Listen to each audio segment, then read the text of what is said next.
2005 میں پاکستان میں ایک بہت بڑا زلزلہ آیا۔ اس زلزلے میں کم از کم 80,000 افراد ہلاک اور 30 لاکھ بے گھر ہوئے۔ بعض لوگوں نے کہا کہ یہ زلزلہ خدا کی طرف سے عذاب ہے، لیکن دوسرے لوگوں نے پوچھا کہ وہاں رہنے والے تو سب غریب لوگ تھے جنہوں نے کوئی بڑا گناہ نہیں کیا تھا، اور خدا وہاں رہنے والے ہزاروں معصوم بچوں کو سزا کیوں دے گا؟ وہ تو بالکل ہی معصوم تھے۔ تو سوال یہ پیدا ہوتا ہے کہ زلزلے آخر کیوں آتے ہیں؟ کیا یہ خدا کی طرف سے عذاب ہیں یا پھر قدرتی عمل کا نتیجہ؟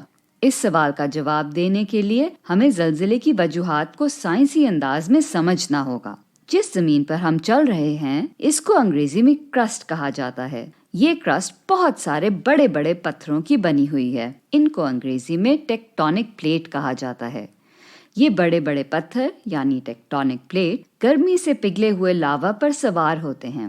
یہ لاوا کبھی کبھار آتش فشاں پہاڑوں یعنی والکینو سے بھی نکل آتا ہے۔ لاوا زمین کے نیچے گردش کرتا رہتا ہے۔ اس گردش کی وجہ سے ٹیکٹونک پلیٹ یعنی ہمارے پیروں تلے زمین بھی ہلتی رہتی ہے۔ یہ حرکت اتنی کم ہے کہ ہمیں محسوس ہی نہیں ہوتی۔ زمین کی پلیٹیں ہر سال 1 سے 20 سینٹی میٹر تک بہت آہستہ سے پھیلتی ہیں، لیکن اس حرکت کی وجہ سے زمین کی پلیٹوں میں گہری دراڑیں پڑ جاتی ہیں۔ وہ علاقے جہاں زمین کی ٹیکٹونک پلیٹ کمزور ہوتی ہے وہ زلزلے کا زیادہ شکار ہوتے ہیں۔ ان زمین کی پلیٹوں کا طرز عمل کسی حد تک ایک مستقل پیٹرن کا مظاہرہ کرتا ہے۔ اس لیے سائنسدان کچھ حد تک یہ بھی بتا سکتے ہیں کہ کون کون سے علاقے زلزلے سے متاثر ہو سکتے ہیں۔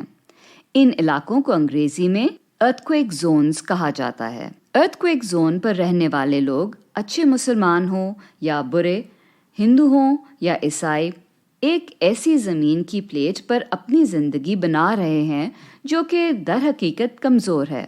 سائنس کے سبب ہم ان زمین کی ارضیاتی تبدیلیوں کو ٹریک بھی کر سکتے ہیں اور زلزلے کی پیشن گوئی بھی کرنے کے قابل ہو سکتے ہیں۔ اس طرح سائنس کی مدد سے ہزاروں جانیں بھی بچا سکتے ہیں۔ لہٰذا زلزلے خدا کی طرف سے عذاب نہیں، بلکہ یہ زمین کے قدرتی عمل کا نتیجہ ہیں۔